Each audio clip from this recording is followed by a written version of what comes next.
Welcome to Siddhartha's Intent Australia, Living as Dying.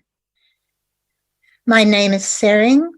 On this auspicious occasion of Dzongsar Khyentse Rinpoche's birthday, we offer a very warm welcome to our guest speaker, the renowned translator and Dharma teacher, Erik Pema Kunsang. Erik has translated many amazing texts, written numerous profound books, teaches widely to Dharma students worldwide, and guides participants in Bodhi training. Erik is the recipient of the Khyentse Foundation Fellowship Award 2022, is an editor for 84,000 and mentors translators for the Khyentse Vision Project.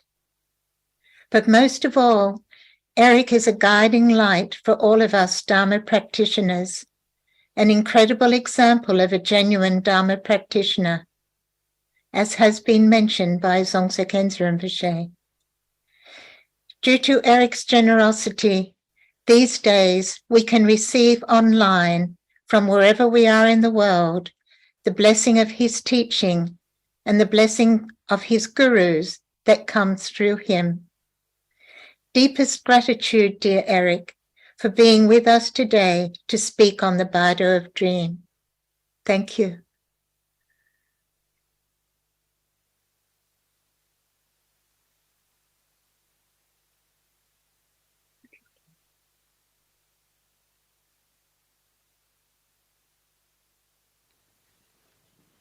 And I'm delighted to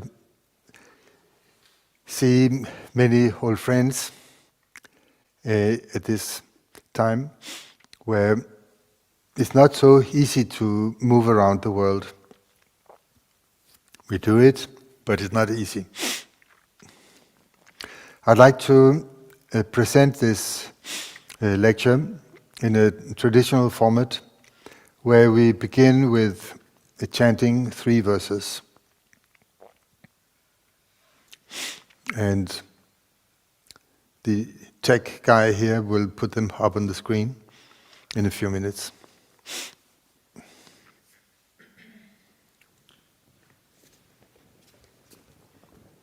This is an occasion for making sure that not only the speaker, but also the listener is better in tune with the Dhamma through sincerity and devotion, and also especially gratitude for the lineage masters.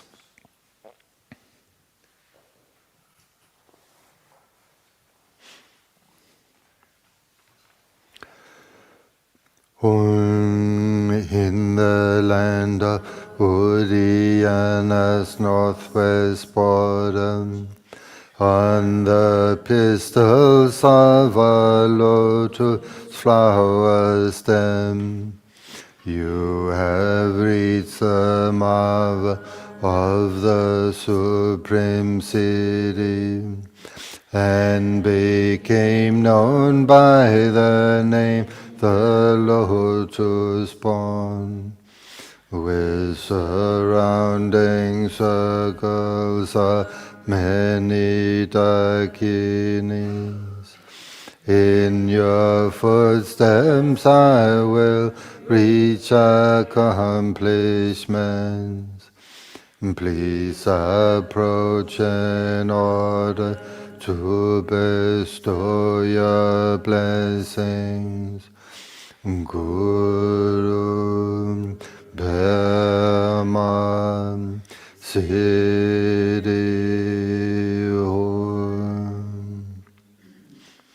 Samanta Bhadra Vajra Sarva Prahivajra and Shri Singam Padma Sambhava King, all the 25 disciples, Susunumya Khanda Tetsun and the others, Gurus of the Karma and the Dhamma, hear our call.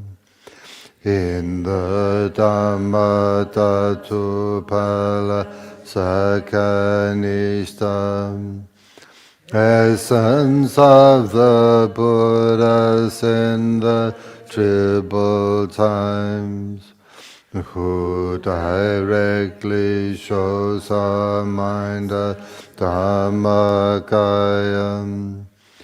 Orud Guru Hidaya Ningko.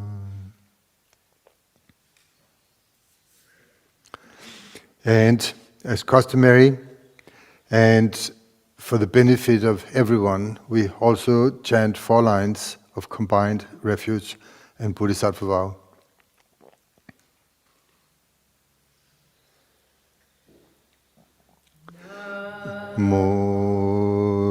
May the Buddha, Dhamma, and the noble Sangha be the refuge till we reach enlightenment, by the merit made from giving and the others.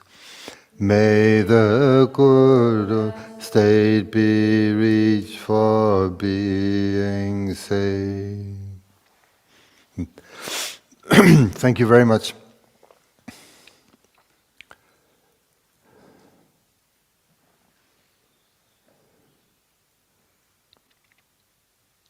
When we see a movie, the most important thing is not the director, it's not the actors, it's not the scriptwriter, it's actually the screen. Without the screen, there is nothing to see. In the same way with our life, which consists of waking state, moment-to-moment experiences, they're like movie sequences appearing on the inner screen of your mind. And in the dream state, all the dreams take place on the screen of the mind, the same mind. But why is it that so few pay any attention to this screen? In the Mahayana teachings, we call this screen of intelligence and kindness for the Great Mother, because she enfolds and allow all experience to unfold every moment in our life, and yet Mother is unnoticed and unappreciated. If she was a real person, she would be upset and saying, "You don't write, you don't call, you don't love me anymore." So therefore, most important about the Bardo of Dreaming, which we will get more into, is actually the Great Mother. The Mother, transcendental insight, Prajna Paramita. So for anyone who is interested in the Bardo of Dreaming, I would like to suggest that you pay extra attention to, you write to, you call your mother, Prajna Paramita, every day, especially before falling asleep. Because the openness of mind in that moment, your love for the mother of all Buddhas, will help acknowledge that screen as your basic being during the dream state. That is so important. But especially during the daytime, as often as we can, recollect the Great Mother of all Buddhas. I have translated a four-lined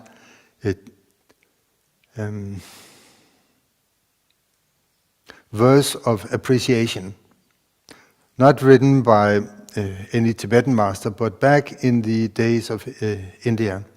But it has been chanted millions and millions of times since. It's very short and very beautiful.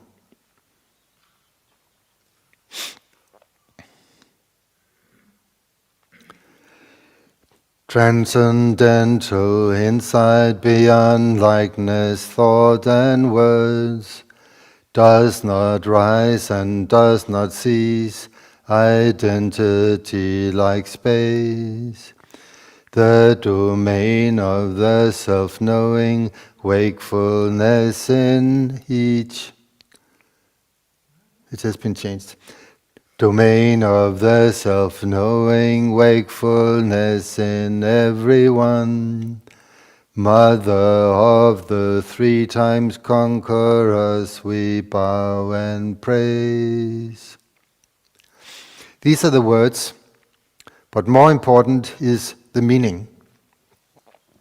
The meaning which is the very basis for our being, whether we know it or not. When the Great Mother is not known, it's called Alaya, the Alaya Vijnana, of all-ground consciousness. But when this basis is known, that basis, or that knowing, the transcendental knowing, which is without subject and object, is the mother from which all Buddhas of the past, the present, and the future will awaken to enlightenment, is awakening to enlightenment, and has awakened to enlightenment in all times, in all universes. That's why I would like that we pay special attention to that part of experience, which is usually unnoticed, invisible, intangible, and unappreciated. Let's change that. Let's appreciate the great mother of all Buddhas. And she's often depicted as a beautiful female Buddha with four arms holding various things. But let's be honest, the mother of all Buddhas is not a female Buddha. It's not even a person with arms and face and legs. It is a nature which is mentioned in the part of the verse without likeness, thoughts and words. There's no way to depict or illustrate the great mother of all Buddhas. There's no words for it, and it is not as something that we can think of. And all addicts of non-duality should be jubilant right now, because this is playing right into your corner of the field. That which is intangible and inconceivable, and yet part of ourself at all times, every moment. But it's not enough to just talk about non-duality. It needs to be acknowledged again and again and again. Not only written about or talked about or thought about or finding metaphors for that. Can you see the text again?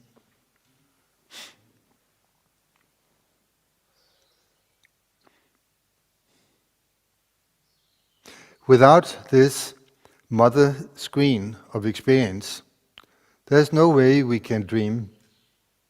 There's no way we can think. There's no way we can have emotional reactions to anything. And the Buddha said, this nature is similar to space. And that is why the sky-like samadhi is praised as the most noble way to spend time in meditation, to be like space. As a preparation for the Bardo of Dreaming, there's something that comes before that, which is meditation, Bardo. And that, the substance of meditation Bardo, is to be like space again and again and again. And what is that? It is the time which we usually call meditation, but it's often spent on doing something. But how can you do space? It's not possible. Space is the absence of doing. What we can do makes clouds, makes sunshine, make rainbows, but we cannot make space. Space is unmade, unconstructed, and does not require our help for space to be spacious. Only one thing: appreciation, acknowledging, or recognizing. Call it what you want. We need to admit, accept that what we basically are is space-like, sky-like, and to remain in that acceptance, which is the foremost type of tolerance, of patience, is called the sky-like samadhi. It's also called suchness, shunyata, and many other beautiful words, dhammata. But one thing is sure: it never came into existence, so it does not rise. It never ceases to be in any moment. It cannot be destroyed. Does not cease. The identity is our identity as well, not only the mother of the Buddha. This, please, is something we must accept. If you are a follower of the Buddha, you call yourself a Buddhist, then please follow in the footsteps of the Buddha and identify with being like space, but not dead space, not physical space, not outer space, inner space, which is prajna paramita, transcendental insight. If it's not easy, learn about it. If it feels unfamiliar, train in it. This is the domain of self-knowing wakefulness. Wakeful quality in each of us, which is knowing by itself. It is not knowing oneself or itself. It's a knowing that requires no production. And it is like that in everyone, in all bodhisattvas and in all sentient beings. And in all Buddhas it is fully realized. In the case of bodhisattvas, it is in the process of being realized fully. And in the case of sentient beings, it lies in every moment potentially present, as long as we don't close our eyes and look away in some other direction than where it is fully visible. Mother of 3 times conqueror, the Buddhas of the past, present, and future, let's bow and offer praise. In other words, let's pay respect and remind ourselves with thoughts and words and likeness to recognize again and again the screen within which all experiences of samsara nirvana take place. That was the beginning, and that was a prelude for the Bardo of Dreaming. Are we together on this?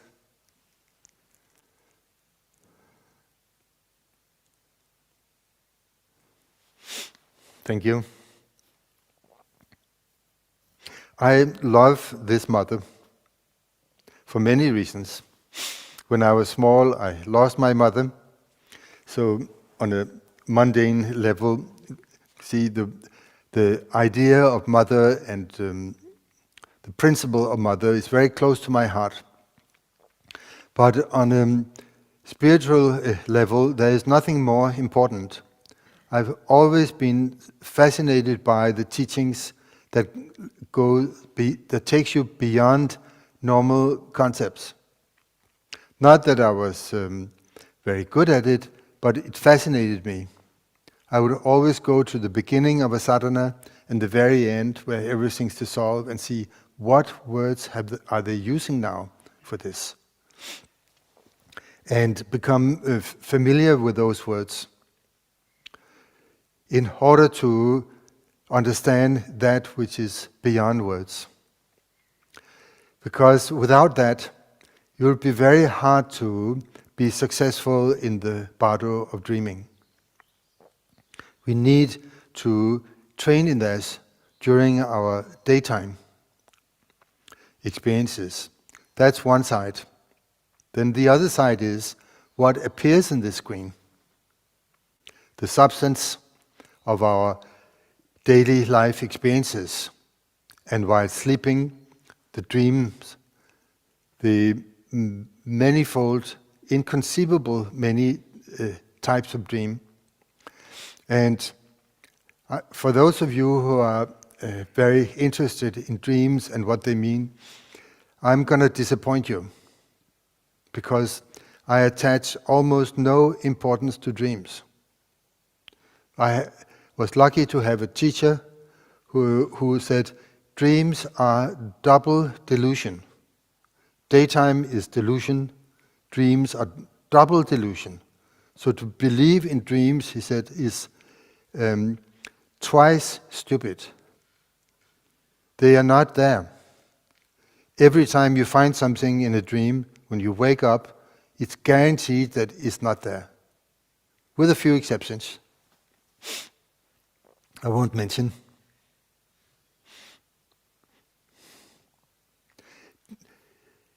keep on dreaming, it means entertain your fantasies because they are unreal. There's nothing to it. So dreams is the most common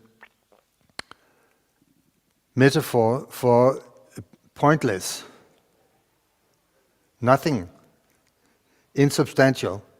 There's nothing to it. It's just a dream.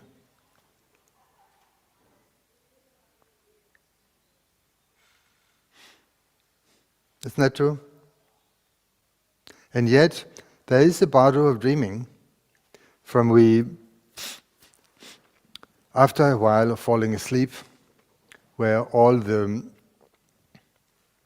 senses have shut down and the active mind, the conceptual mind has shut down. There's a period of deep sleep where there's no dream also. But that period of dreamless sleep is very important for us, for regenerating the body and replenishing the energies in the different parts, vital organs and so on.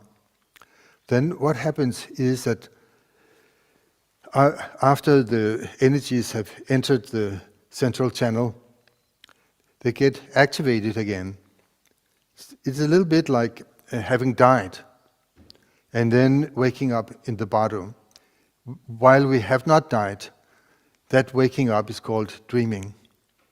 And then the energies begin to move around in the body.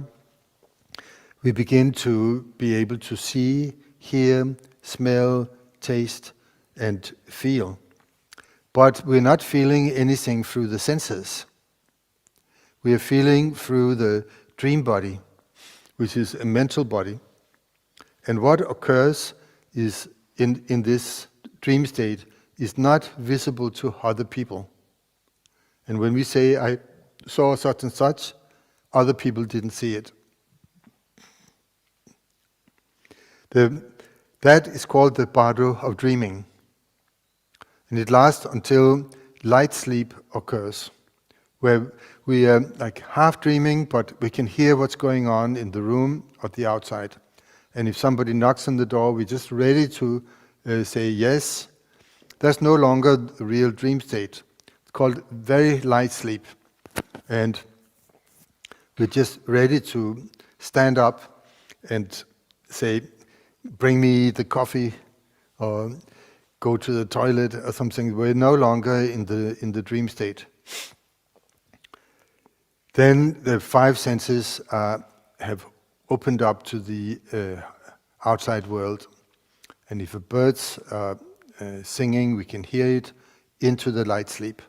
But during normal dream, we cannot. And during deep sleep, we don't hear anything.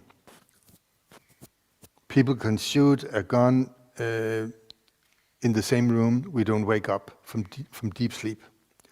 And you know, when people are woken from deep sleep, it takes a while for them to be activated, like a malfunctioning robot. They sit like this and don't recognize anyone. And he also is always said it's bad to wake up people while they're in deep sleep. It's unhealthy. From dream, it's not so bad. Luckily, our deep sleep state doesn't last so long of the night. More of the time we're dreaming or in light sleep. Then comes the time of waking up.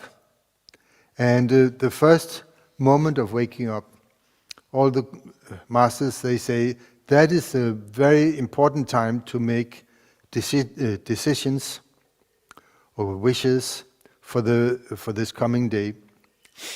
Sometimes for meditation practice, you make a sound, or for waking up and expanding the mind. But normally, it's simply to take the Bodhisattva vow. And which I would like to introduce in the form of 4 wishes. Not necessarily in order, but one by one, they're very, very effective for our karma, because they immediately change our karma by simply making an act of will. The 4 flowers, and I'll show them on the screen. They are spoken by the Buddha. The verse below in the Samadhi Raja Sutra, and I love those 4 lines. In the moment you wake up, or just before waking up, if you can remember, otherwise when waking up, then make this decision. May there be more moments free from bias. May there be more moments free from aggression. May there be more moments with altruistic love. May there be more moments with completely open mind. And this is very simple to make this wish. It's not a strenuous kind of practice where we have to open a book and read many pages. It's not like that. It's just 4 wishes, and even one of them brings incredible great benefit. They change our karmic stream from diverting to back on track. And this is so important in anyone's life. May there be more moments without aggression. How beautiful isn't that? And it's not more moments only in this mind, it's also in that crazy guy's mind. If we want to wish something or pray for that person, that's a simple prayer. May there be more moments in your mind without aggression. But it could just as well be in this crazy mind. It's open. You can decide. Or even better, may there be more moments in everyone's mind, free from aggression and with more love. It's the most beautiful way of making wishes. It can be dualistic or it can be non-dualistic. It depends on the individual person. But the 4th line, may there be more moments with completely open mind. Completely open mind. It means without conceptual constructs. That's the very substance of being like space. If we wish this for this mind, more moments like that means more often and lasting longer. That's the real meditation. Real meditation is not to go someplace and be alone. It helps, but it's not the substance. The substance is to have completely open mind, being like space. Not thinking, now they have shut up, so I can have peace. That is a very shallow form of meditation.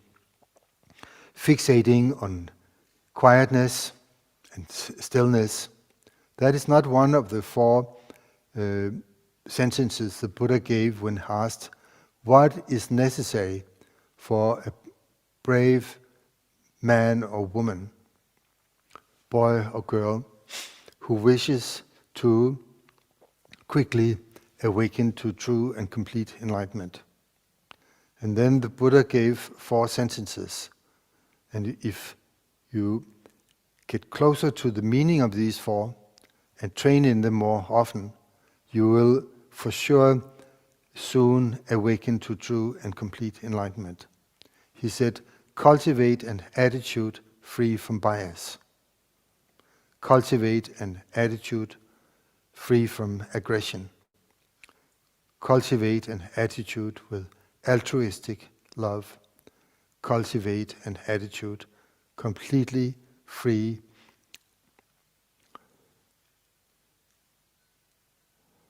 like groundless space. Completely open mind.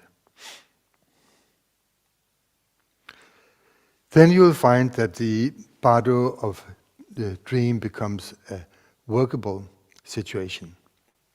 Let's sing the line from Tama, Treasure Teaching, which is actually from Yeshe Tsogyal, the female disciple of Padmasambhava.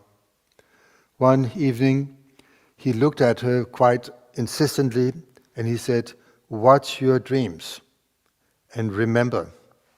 That was all it took. And she thought, why? I don't have anything special. She usually said stuff like that. But actually, she did dream something very special that night. She traveled on invitation to the land of Dakinis, known as Celestial Udiyana. And there she was invited in to meet three main Dakinis, standing one in the middle and one to either side. And as she got closer, she received empowerment and instructions. And one of them said, "Daughter, have you forgotten who you are?" And obviously she had, because she dissolved into one of the three. And then she was given more blessings, and all the instructions she remembered, and when she woke up, she wrote them down. And they're called the Mother Tantra, the secret applications. And the Song of the Six Bardos is from that collection. Kan du have den frem? Relax a little bit. Yeah.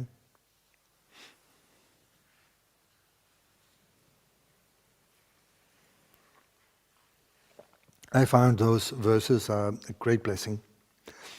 There is a song of almost the same wording found in the Bardo total, the verses for liberation through hearing in the Bardo. This is one of the extra teachings, which is called the Song of Reminding Oneself.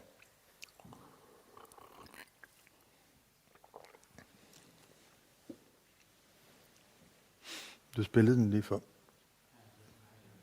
Hvad? Nå, men du bed ham om at gøre det.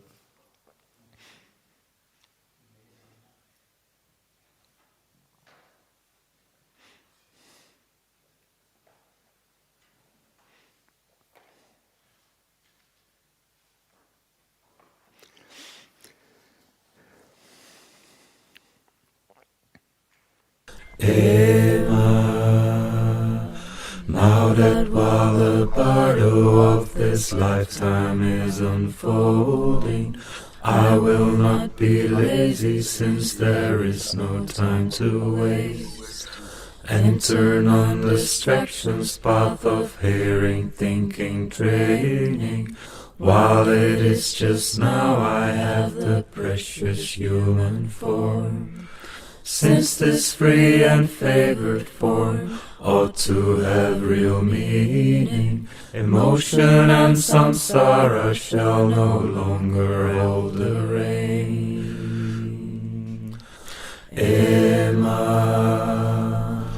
Now that while the bardo of the dream state is unfolding, I will not sleep like a corpse, so careless, ignorant, knowing everything is self-display with recognition.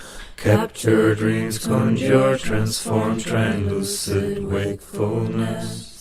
Instead of lying fast asleep like animals are sleeping, I will use the Dharma just as in the waking state.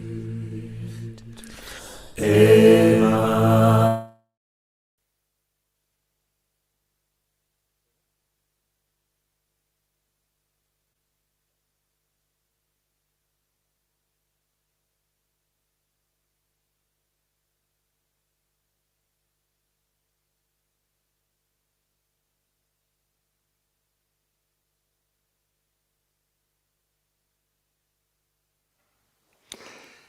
This is the Dharmakaya Yogini,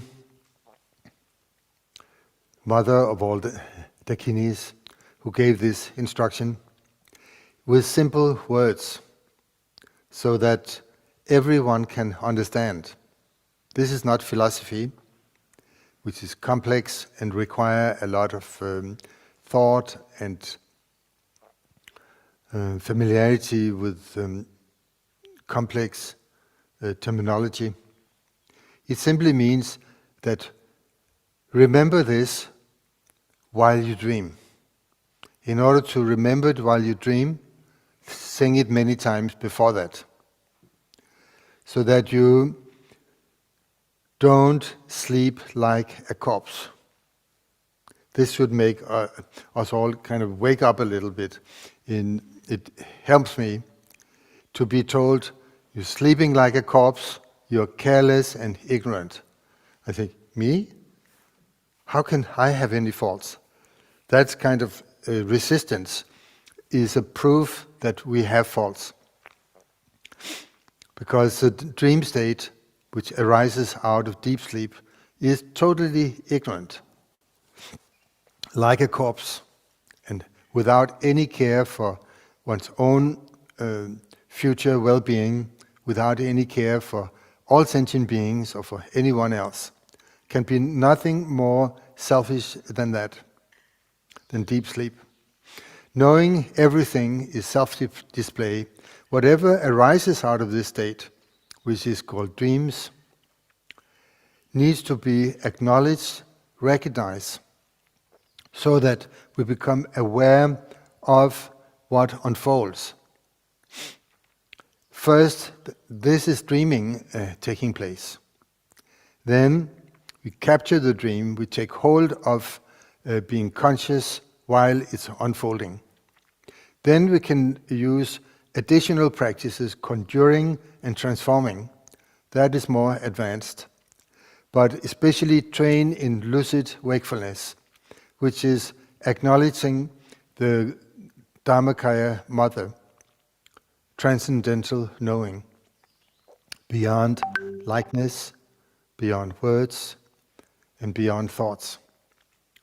And that kind of teaching you should have received either directly or in a process of first shamatha and then vipassana. But it means that this mind becomes aware of its own nature, at will, not by accident or once in a 10-year experience, not like that, but at will. Every time you remind yourself, you are able to recognize again your own nature, exactly as it was when you first experienced it. I met an old Tibetan woman, the mother of Urgyen Topgyal Rinpoche and Tika Kontrol, and 2 more sons and a daughter. And she told that when she recognized the nature of mind when she was a young woman, and until now, when she was an old gray-haired lady, there had been absolutely no change, no improvement, no going down. The very substance of the recognizing the nature of mind has been unchanged. No rising, no ceasing, identity like space. That is how it should be. Kan vi gå tilbage til teksten? Jeg har set de ansigter der. Nå, det kan de ikke ellers. Ja, det er lige meget. So, therefore, make up your mind now. Instead of lying fast asleep like animals are sleeping, and I will make the same wish. I will use the Dhamma just as in the waking state. The conceptual Dhamma of making sure that this mind is less engrossed or involved in selfish emotions and more in harmony with the bodhisattva mind of all past noble practitioners. I will use the Dharma just as in the waking state, relative bodhicitta and ultimate bodhicitta. What is ultimate bodhicitta? It is no other than being face to face with or acknowledging the noble mother of all Buddhas. It's not something else than your own nature. It's not something else than Shunyata or Dhammakaya. As a matter of fact, it's the very basis for all Dharma practice. And it is what makes the Buddha's teaching special, incredible. The real value is found right there. I will use the Dharma just as in the waking state. So first of all, make all possible effort to use the Dharma in the waking state, and then when falling asleep, aim your mind at appreciating the Great Mother, which is also the heart of your root guru, your foremost or primary teacher.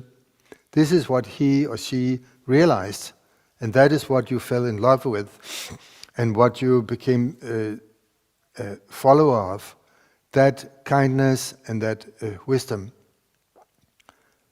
It's not something else. So when we supplicate the Great Mother, it's the same as supplicating your own root teacher and the lineage gurus, because that is what they all recognized and trained in and became stable in. Otherwise, they would not have been lineage masters. There would be no real substance to pass on. Of course, they could read some scriptures loud, they could explain something, but that means that the lineage of enlightenment had been interrupted. Luckily, today it's not interrupted. We have and we can meet wisdom teachers for whom the Great Mother of all Buddhas is a living experience, almost unbroken. That is the kind of teacher we should follow in the footsteps of. That is the kind of teacher to stay with, not only meet and have tea with, but to stay with. And the Padmasambhava said, in our lineage, we stay with the Guru for many, many years. Not only visiting and getting a vase on the top of our head, and that is called empowerment. It's more than that. You need to totally surrender body, voice, mind, and become one with the substance of the wisdom lineage. Or, if not possible, then make the wish, may it be possible. May it be possible as soon as possible. Best in this lifetime, but if not, in all future lives. May I never be separated from an authentic teacher. That prayer we make every day at the end of a session. But before that, let's spend a little time in either calling upon or loving or admiring or coming closer to being face to face with our real mother of all Buddhas, transcendental insight, transcendental knowing, prajna paramita, which is accessible at any given moment, but especially during what we call meditation, being like space.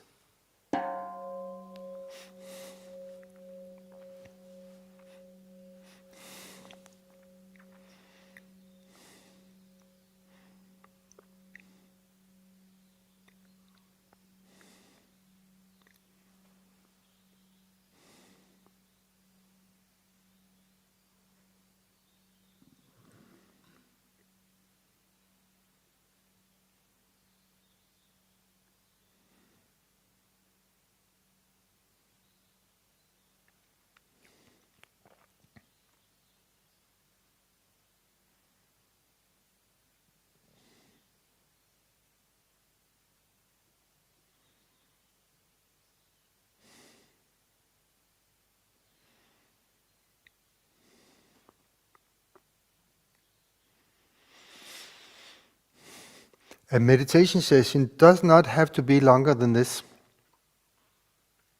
but it needs to be repeated many times in one day.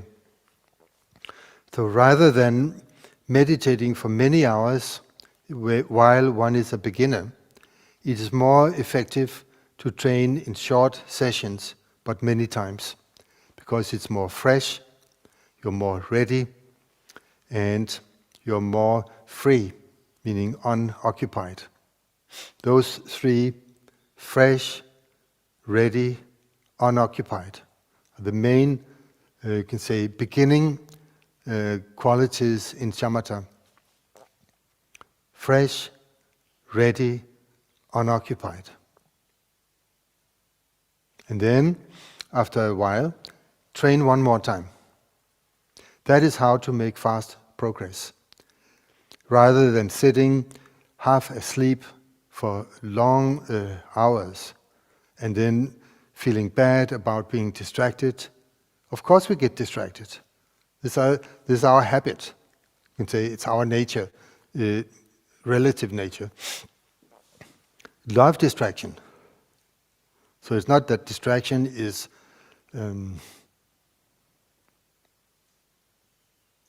hurting our meditation. We are hurting our meditation, not somebody else. So it's completely natural to get distracted and diverted. And the remedy for that is to one more time, like this.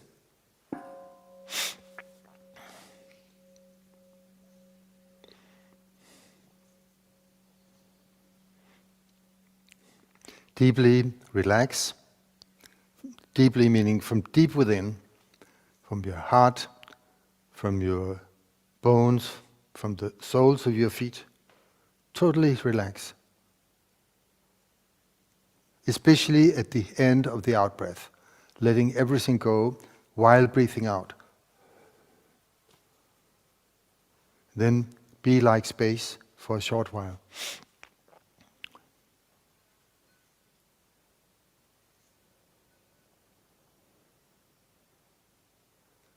And then start to think of something.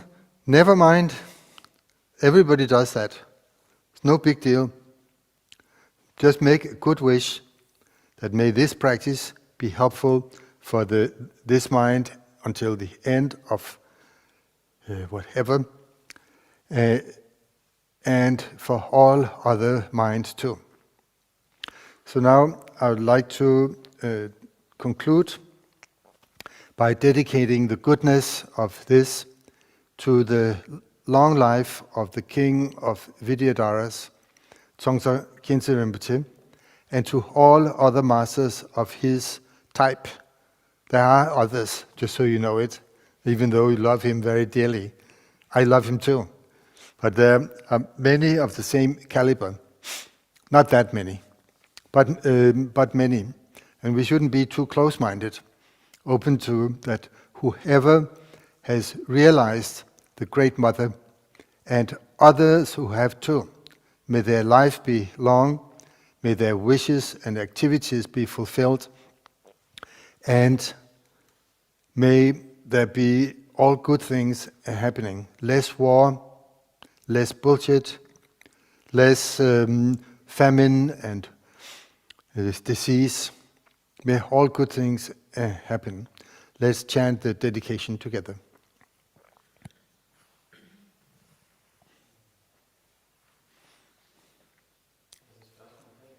Yeah. Then we take 3 minutes break. And then I'll answer some questions if I'm able to.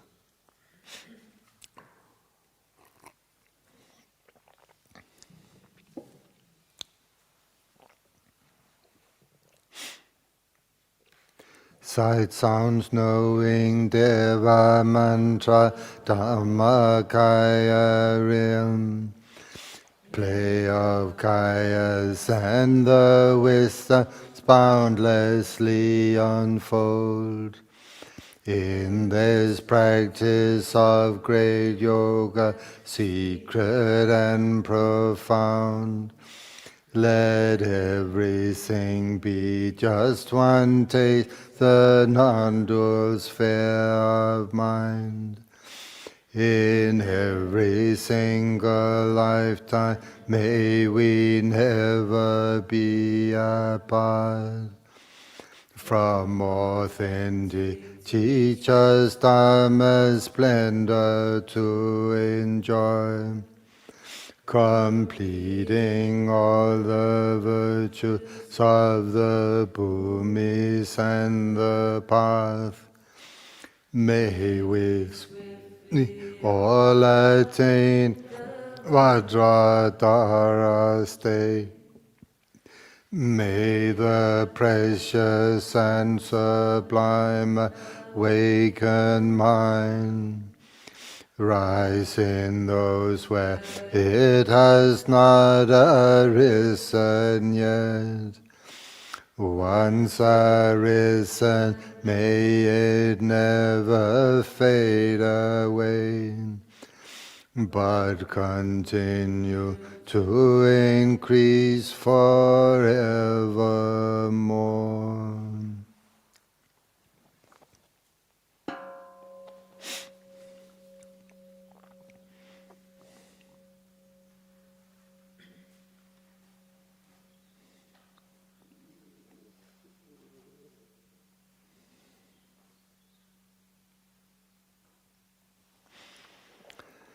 All right, I'll be back in a little while.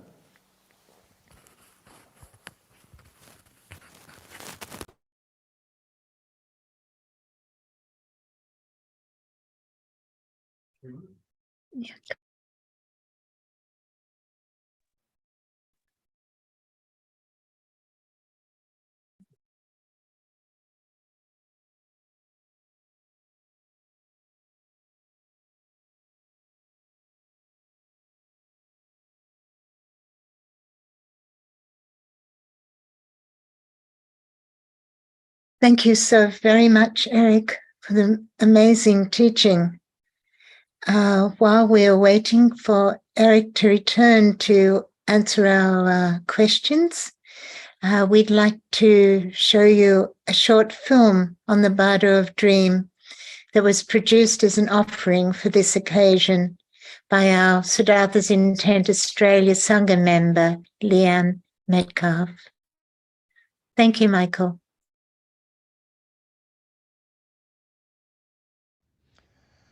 When we awaken from the dream of life, we realize that everything we experience was merely an illusion, like a passing dream.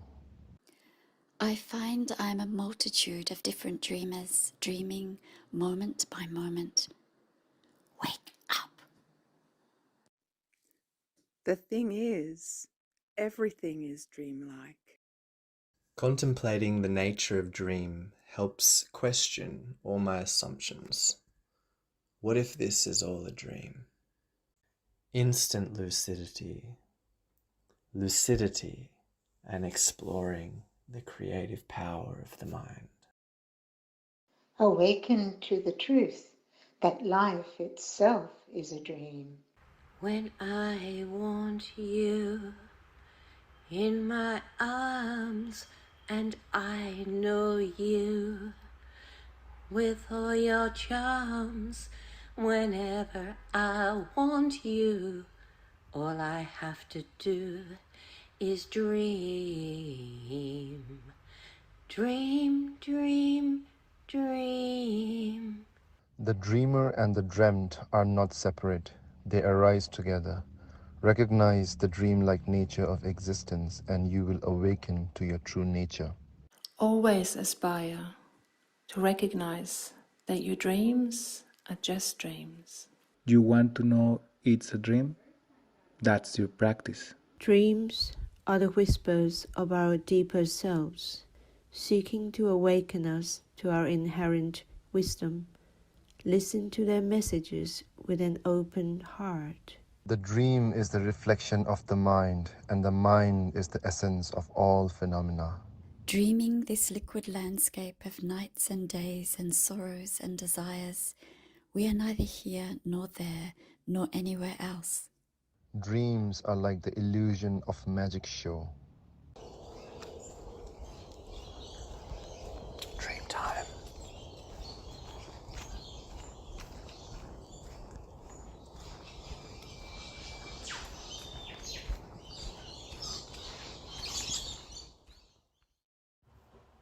I need you so I could die. I love you so. This is why whenever I want you, all I have to do is dream. Dream, dream, dream.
Please remember to put your questions in.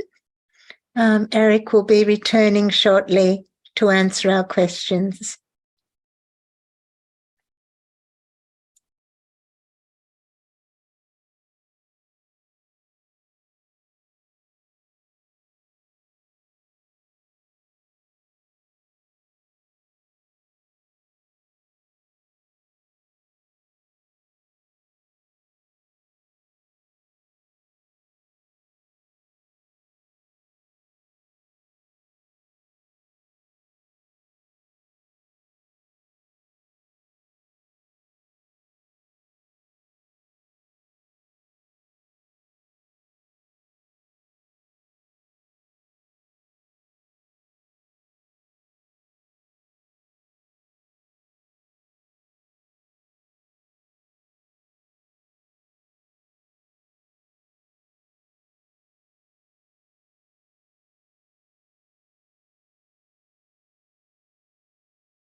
I hope everyone's putting their questions.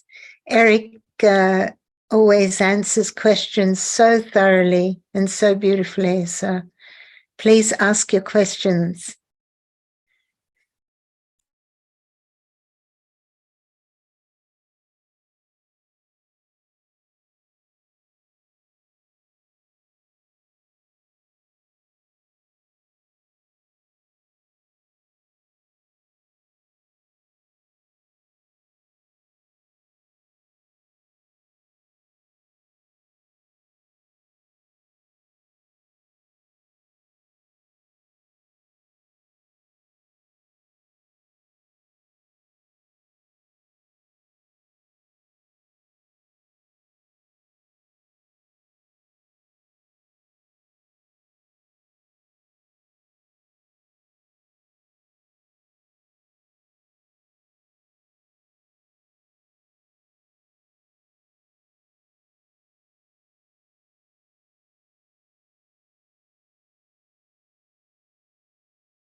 I'm ready for questions.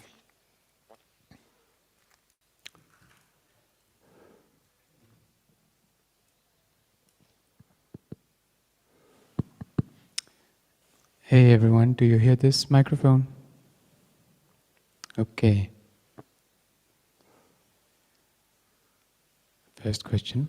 How to recognize it is a dream when I'm dreaming? It happens as a result of prior training, decision wishes, and especially blessings in the form of inspiration from a competent guide. I would stay away from clinical Dharma practice where you use point A, then you check point B, just like a pilot before flying. It's your sincerity, devotion, and compassion is the most important here.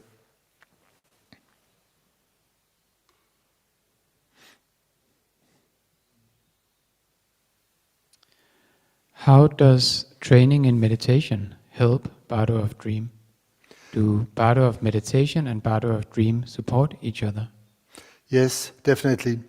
If it's a real meditation, authentic, that means that it depletes the tendency to hold on to the screen as being real and solid identity, and what occurs on the screen as being real, solid, permanent entities. Real, authentic meditation is without that.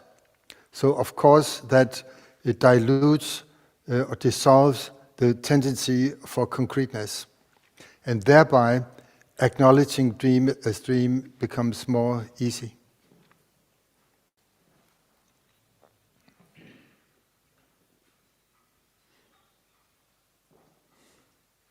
Yes?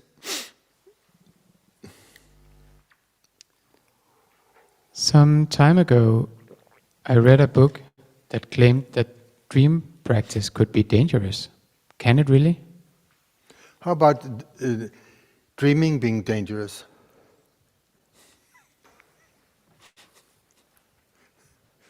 That's nonsense. As a matter of fact, the worst has already happened, so no need to be so afraid. We're already stuck in samsaric mind and trying to get out. So the worst that could happen is actually something that has happened. It's the ultimate conspiracy theory.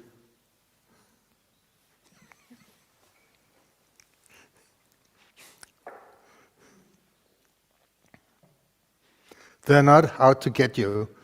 You did it yourself. Not the present you, but a former you. So you can't even get out of it by saying, I'm sorry. So it's the ultimate conspiracy. But it's not real. We need to realize that as soon as possible. But just saying it's not real is not going to help that much.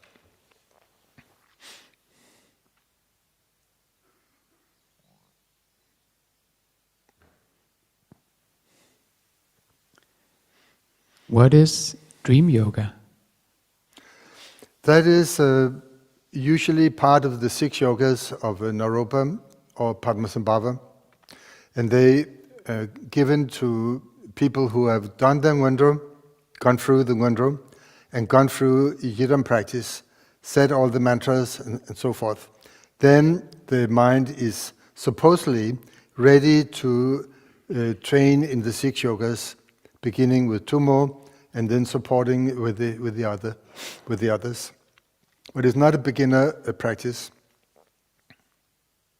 There has to be some flexibility of mind, especially going through the 6 paramitas, so that genuine kindness is not some foreign element where you have to think, hey, what happened? I felt kind.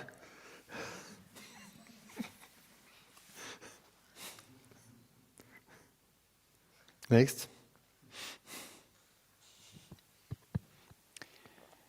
When I see the space of mind doing dream, the dream dissolve and I wake up, is there a way to continue sleeping while still sustaining the practice? Yes, go back to sleep.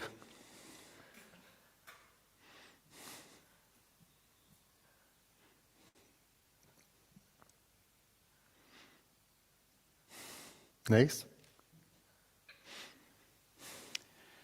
Are there some dreams that we can trust the blessings of, like dreams of our teachers and so on?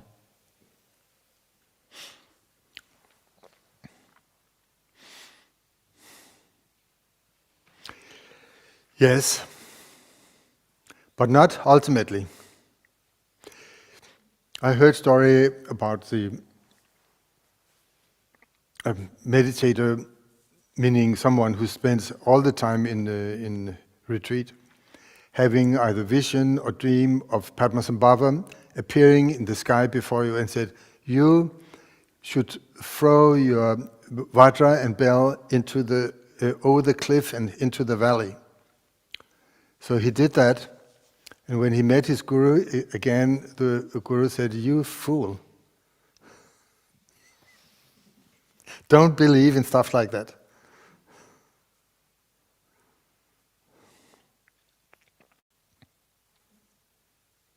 So you have to be very careful with being too naive and thinking that dreams are real. When this Buddha and Padmasambhava and all past Buddhas have said dreams are the primary example for illusion, that things are not real, then why should we go against that and think, my dreams are real? Why? Because I am important. I'm special. So my illusions or delusions, they must be special. I can tell you they're not.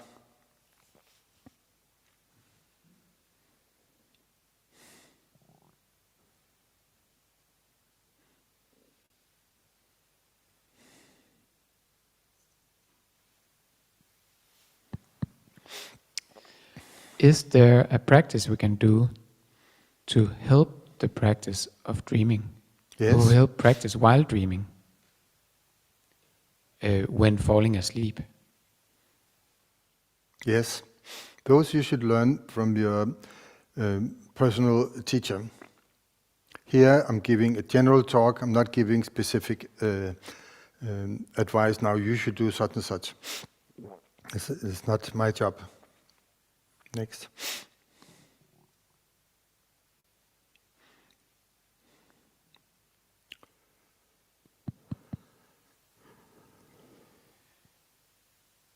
For beginners, after recognizing the dream, what is the best next steps? Be kind. Don't focus on being selfish. Usually when one is given a lot of money or a lot of freedom to do whatever you want, then you can ask people what do they want to do then. Usually it's selfish. You have to overcome the major obstacles for enlightenment is selfish emotions, self-centeredness. That is the main practice to work on for a beginner, whether it's dream or waking state.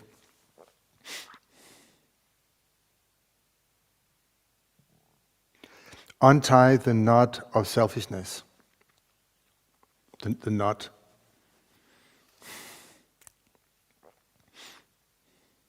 Otherwise, all dreams become something for me, what I would like to do, what I can get. It's the expression, the wording of somebody who's possessed by the demon of selfishness. If what comes up in your dream is, how can I help not just one, but many, not just temporarily, but for the lasting good, then you have begun real dream yoga. Otherwise, it's just dreaming. No big deal. Everybody's dreaming. Dreaming at night and at daytime, daydreaming.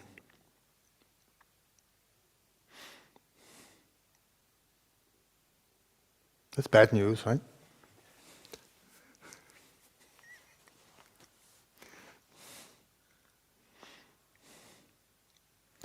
Untie the knot of selfishness. It's tightened so hard because of being tied again and again and again. Almost every moment of thinking is about me, me, me. So it's hard to kick that habit. We can untie it gently, and we try all at once in meditation state. It's not easy to stay that way. If we have been introduced to authentic meditation, then all at once it's possible, but not for very long. Check it yourself.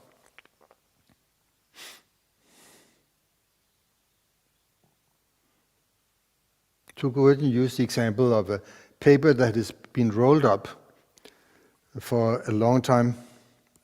You try to stretch it out and then let go. Let go in non-duality. And what happens? It winds up immediately. We are like that. Not everyone, of course, but in general, sentient beings are like that. So then the softener of relative bodhicitta is very important. Training in being kind, cultivating the attitude of altruistic love, and so forth. The 4 decisions I read loud at the beginning, they're really, really important for meditation, for being like the open like space, and especially for having completely open mind.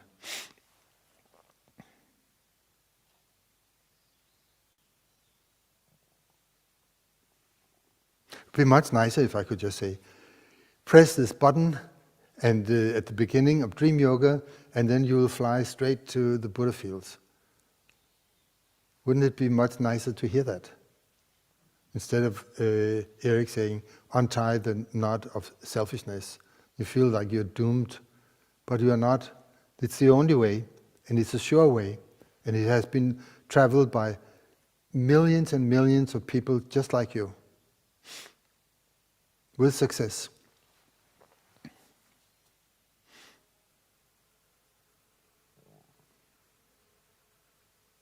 Yes?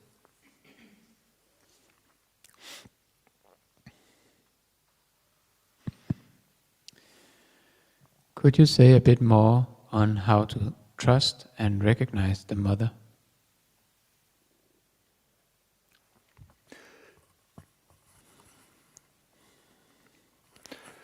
One way is by thinking about it.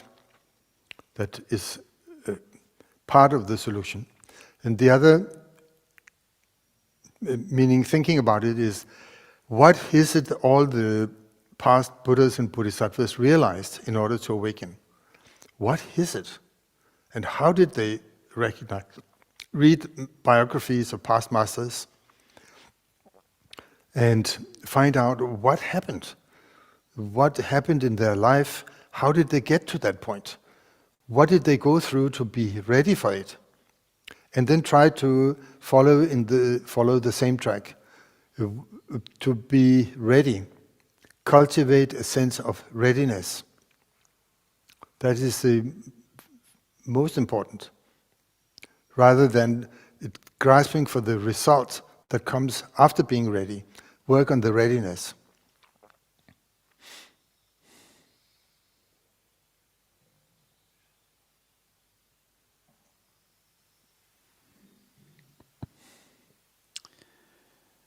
How can I purify actions committed in the dream Bardo? Is it the same way as in awakened Bardo? Yes.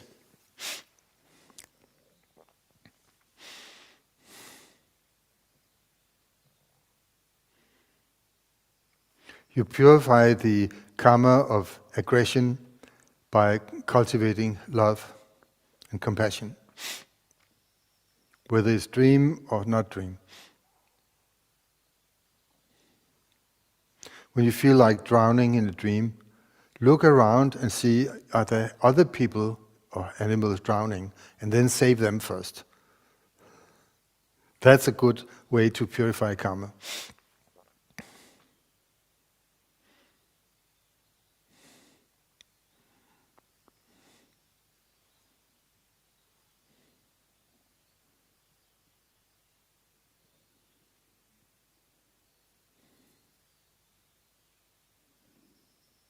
Yes?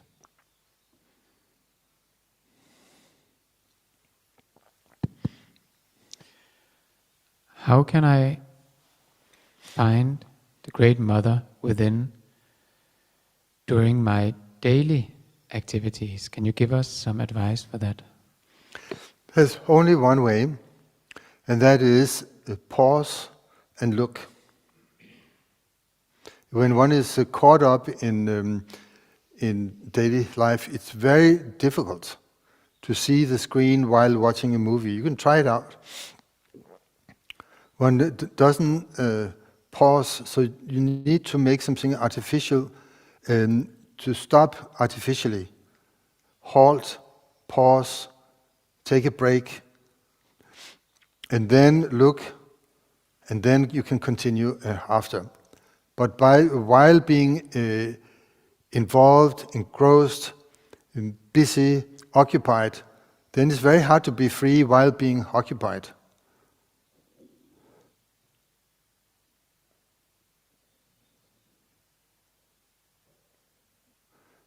In other words, first shamatha, then vipassana. That's a tried and proven way.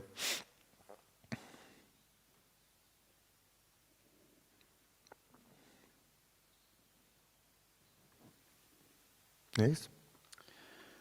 How can waking state be more real than the dream state? Isn't the quality of illusion the same? No, it's not the same. In the waking state, you can be shot and you die. In the dream state, you can be shot and you don't die. It's not the same.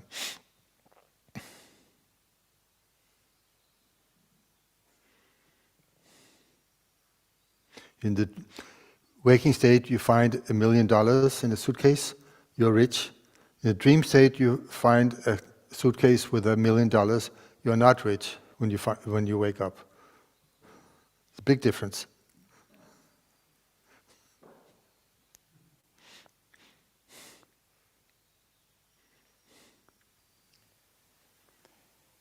What is the benefit of practicing seeing our experience as a dream? And how can we bring that into our daily life?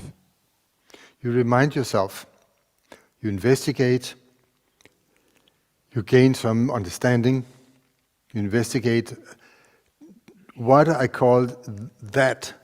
Is it findable, yes or no? And what I call this, me, I, myself, is it findable, yes or no?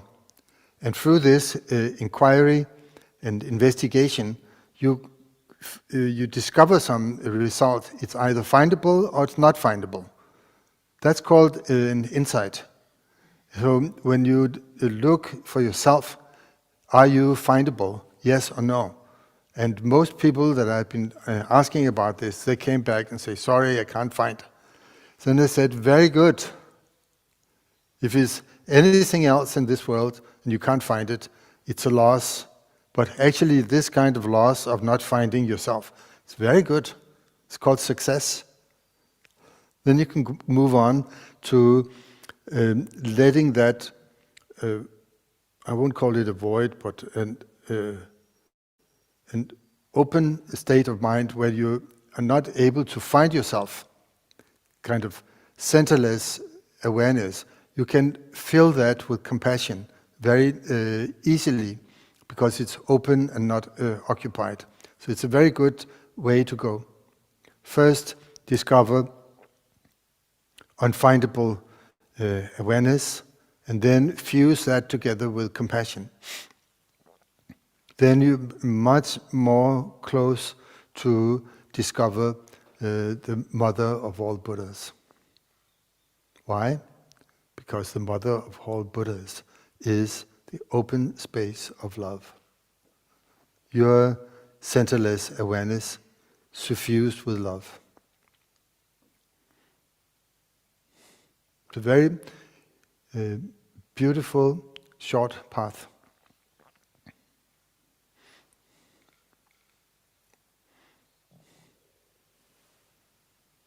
Yes?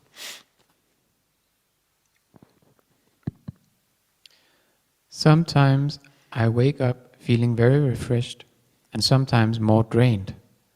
I try to remember to practice before falling asleep, but my mind strength seems quite low. How can I recognize and steer my mind during sleep? Could you give some advice?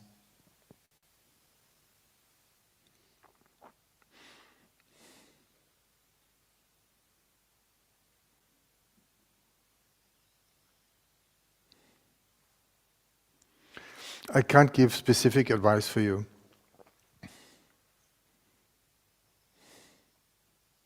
Sorry about that.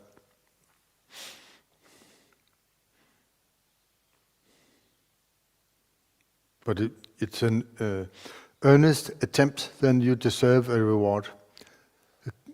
A more expensive kind of coffee. Good cup of coffee. Because you're a good boy, a good girl. So you can give yourself a reward and then carry on. Don't focus too much on the result and the success. Focus more on applying the methods.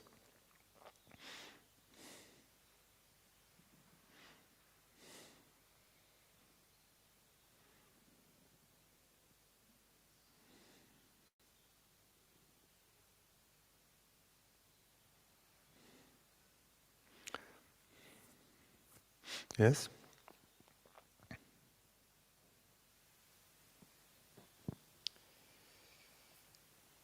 Is it it? Er det det? Skal du bare sige dem? Bare tag en til sammen. One last.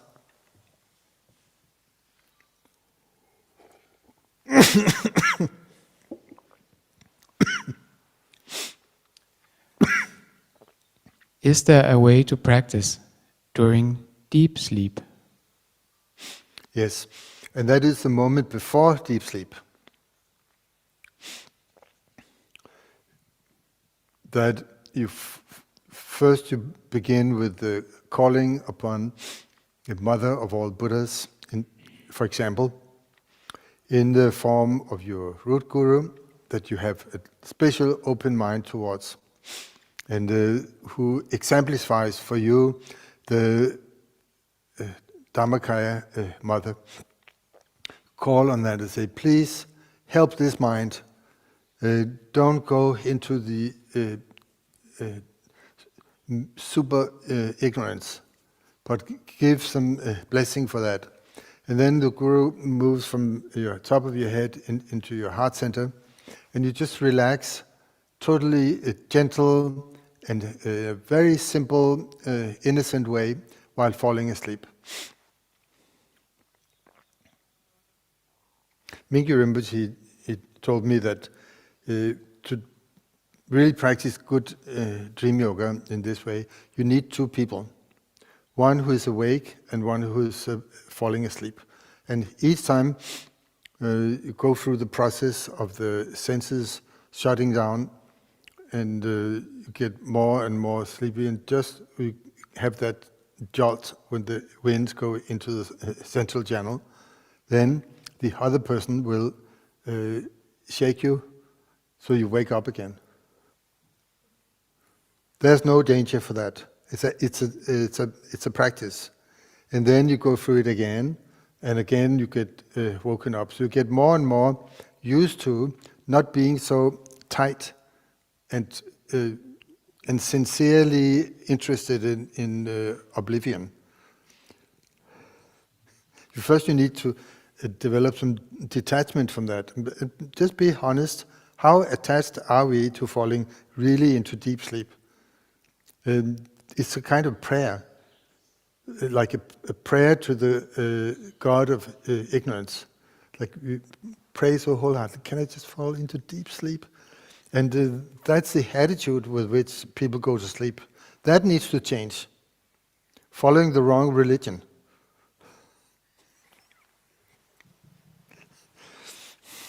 Following the wrong God, the God of ignorance. We need to change that. But it's a hard habit to kick. I'm sorry, it's bad news. We've been praying to that God for so many lifetimes. And then when we finally go into the winds dissolve in the central channel and there's a release, and we're so happy. We're back home in ignorance town, in the good old oblivion. So nice.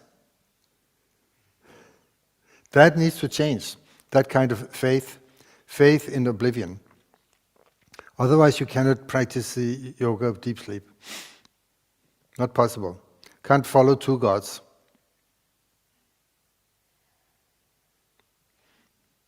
The god of Rigpa and the god of Marikpa. Cannot follow both at the same time. It's only pretense. I'd like to be awake during deep sleep, but when it really comes to it, I prefer deep sleep. It's like, they say, riding on two horses, they're going in different directions. Fall off on your butt. I'm like that. Most people are like that.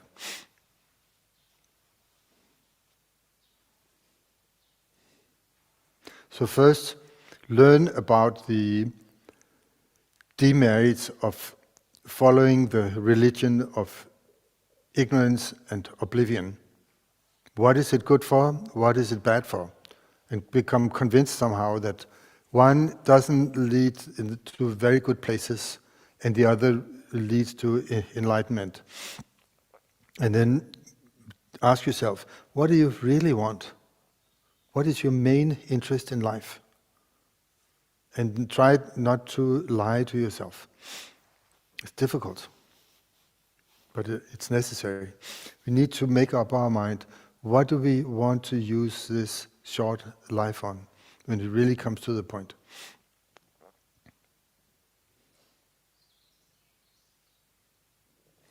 It's easier to lie and say, I want to enlightenment, I want to help all sentient beings.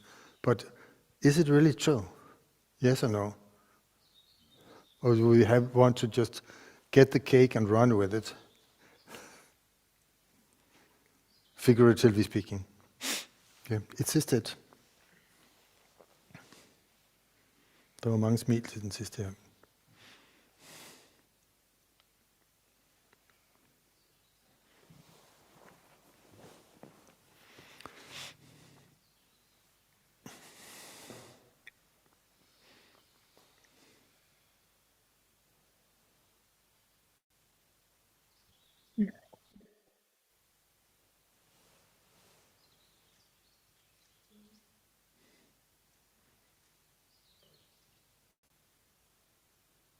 Yes, Tsering, go ahead. Thank you, dear Erik. It's been such a great honor to host you on the Living is Dying program. And may you enjoy good health and live long. And may all your abundant Dharma activities bear excellent fruit. And we're very excited that you've agreed to return to teach more on the exquisite Bardo song of reminding oneself. And we'll look forward so much to that. And thank you also to Rune and to our amazing translators, Youngjun, Jeannie, Olivia, Akiko, Shashi, and Chris, and to our Siddhartha's Intent webinar host, Michael, without whom Erik's wonderful teaching would not have been able to be enjoyed by so many people in such a range of languages.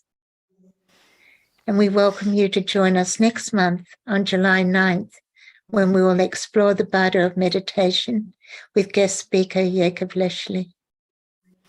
Thank you so much, Erik. Very good. Thank you so much. Can you please lead us in a dedication, Erik? Yes. But the sister verse, may the precious and sublime.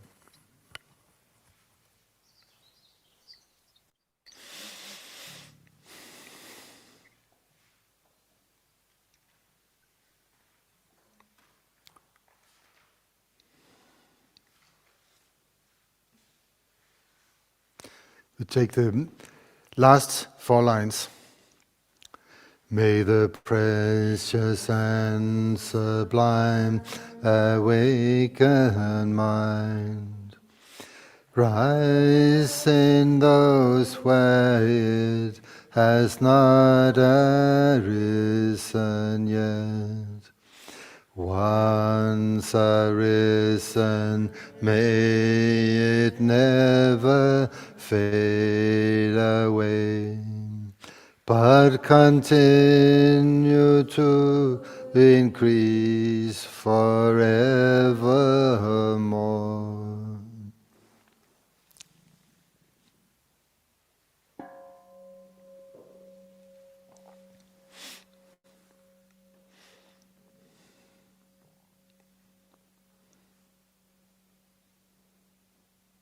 Not spotlight, just.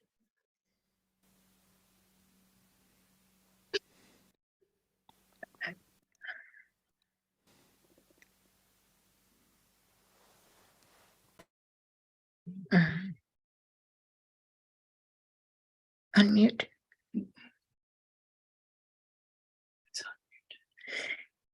Thank you, everyone, for joining us. In about 4 hours' time from now, 84,000 Khyentse Foundation, Khyentse Vision, and the Kumar Jiva Project are inviting us to rejoice and join the celebration, dedicating the merit from the recent Khyentse Foundation campaign, the Perfection of Wisdom for All, to the long life of Dzongsar Khyentse Rinpoche.